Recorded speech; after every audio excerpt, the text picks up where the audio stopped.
to my very special Purple Portal. I am Elaine, your reluctant mystic, and so happy to be here with you again.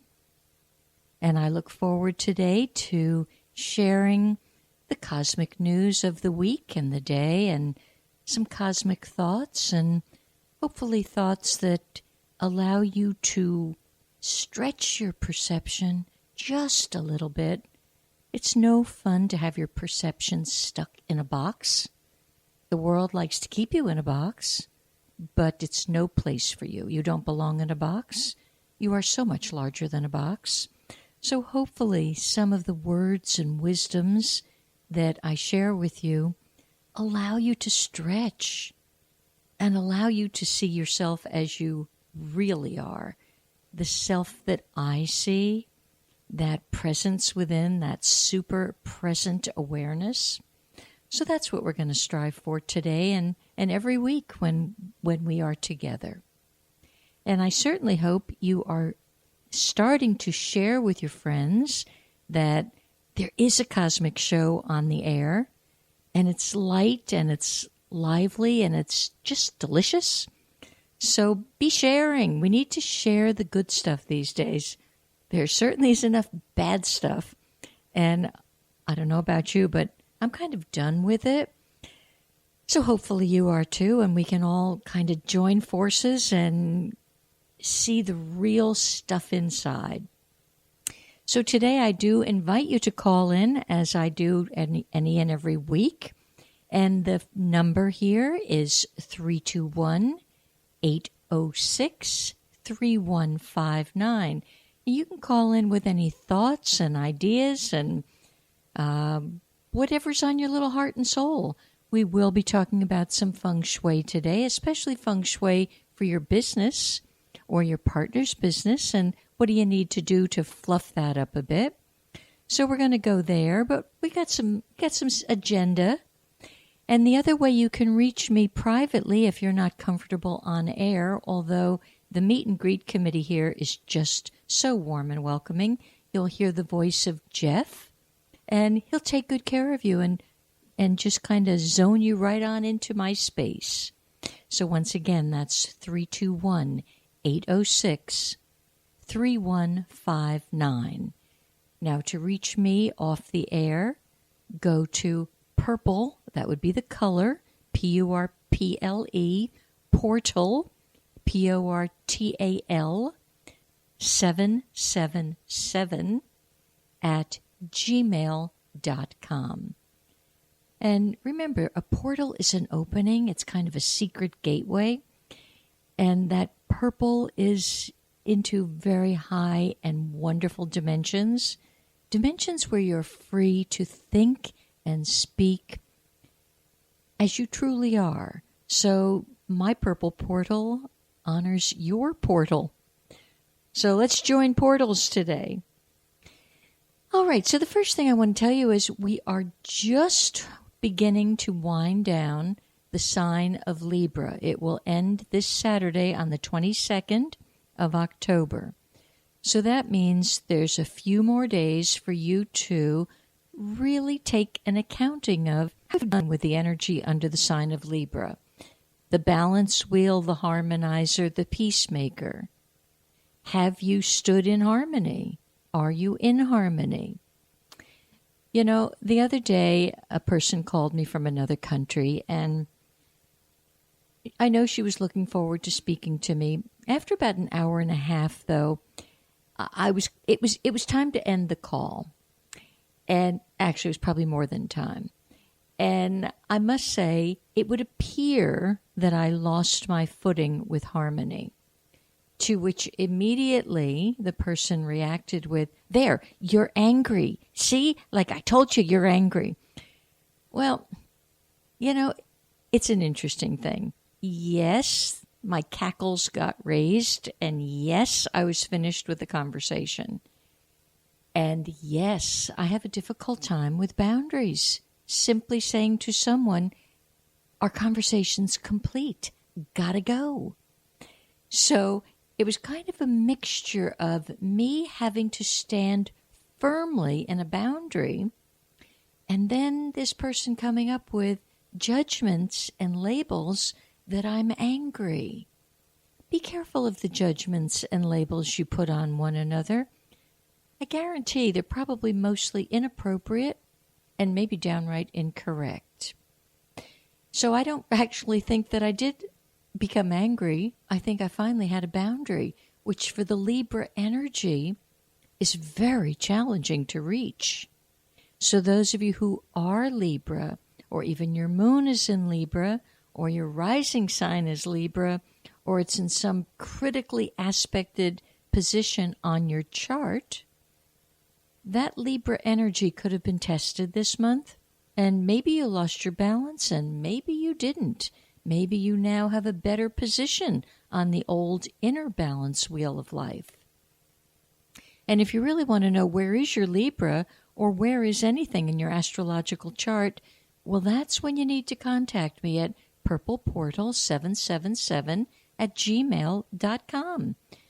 I do private consultations, and perhaps a greater insight into who you are could really be helpful at this time. It's very timely that we all actually get a deeper appreciation of our strengths and our supposed weak suits. I kind of doubt they are. I don't think there's anything weak in a human nature. I think it's something that gets honed, perhaps a little more fine-tuned.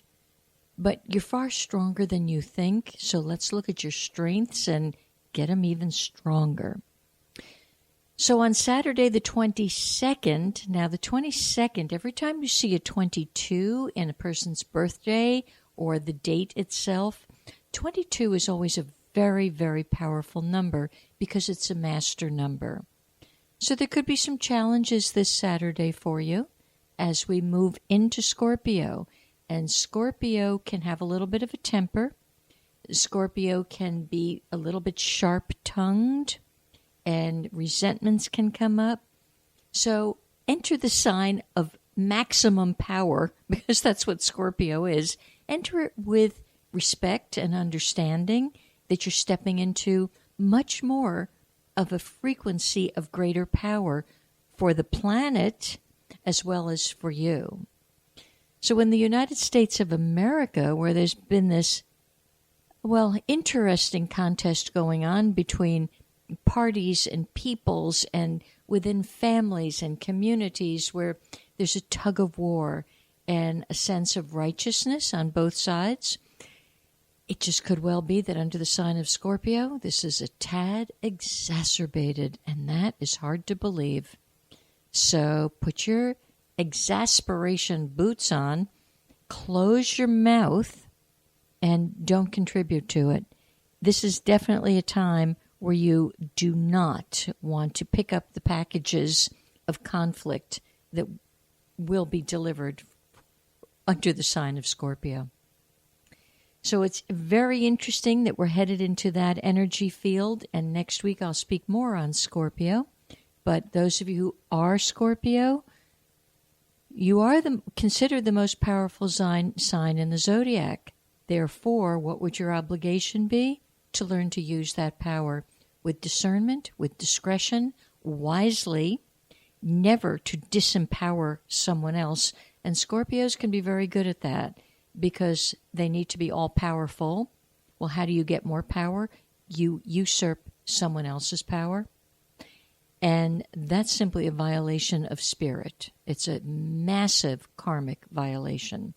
So start addressing it already and learn to use power correctly. And those of you who feel you've stepped out of your power, now's the time to learn to step back into it. Many people who haven't found how to use their voice correctly, you'll have a lot of opportunities under the sign of Scorpio. Because there's such a power involved with Scorpio, a lot of yelling can be going on, a lot of quarreling, and a lot of needing to be right. You're never right. You're never wrong. It'll be really a great day when you start celebrating just the fact that you are, and let all of your judgments and labels go about your need to be anything. And today we have stepped into, I thought this was so interesting because I kind of lost sight of this until I was just on my way up to the radio station today. We're stepping in the galactic frequency into the 4th month of the galactic calendar. And the 4th month is actually called self-existing. So it's called, the full title is the self-existing owl moon of form. So the object from a galactic point of view is actually to re-examine what form will your sense of service take for the next 4 weeks. And a lot of it is almost a self-fulfilling prophecy. You were well encoded when you came to this planet. You're encoded so magnificently with prophetic information, with profound information, with information that really is designed to help you be liberated and free. However, from the age of 2 years old, that is beaten out of you one way or another. Now, it could be beaten out of you under the guise of behave nicely. Oh, you need to behave. Oh, you need to sit still. The other day I went to a Little League baseball game for my 7-year-old grandson. This little guy is a free spirit, and I want to bottle him. I want to put him safely in a bottle. Now, at 7 years old, we're not talking the major leagues here. So he's somewhere out in the outfield.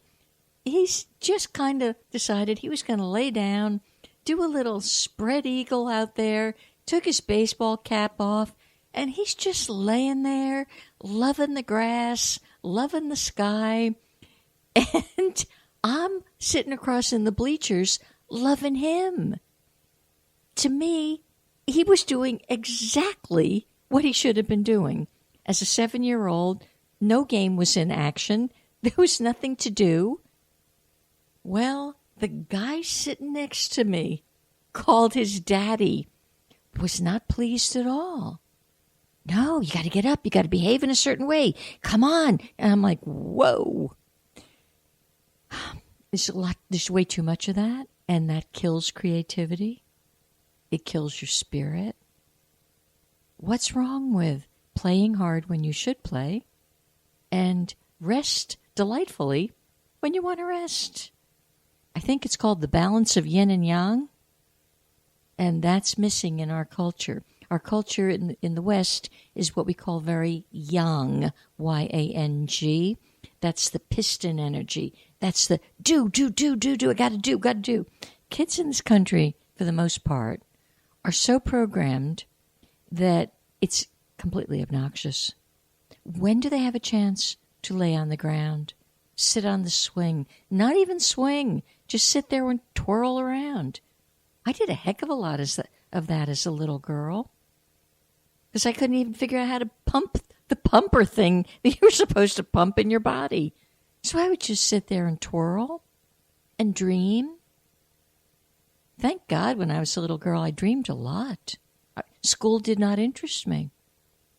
I some which way managed to please the nuns enough so that I passed, but I wasn't interested. I was interested in dreaming, and not much of what they had to say did I feel in my soul was actually correct.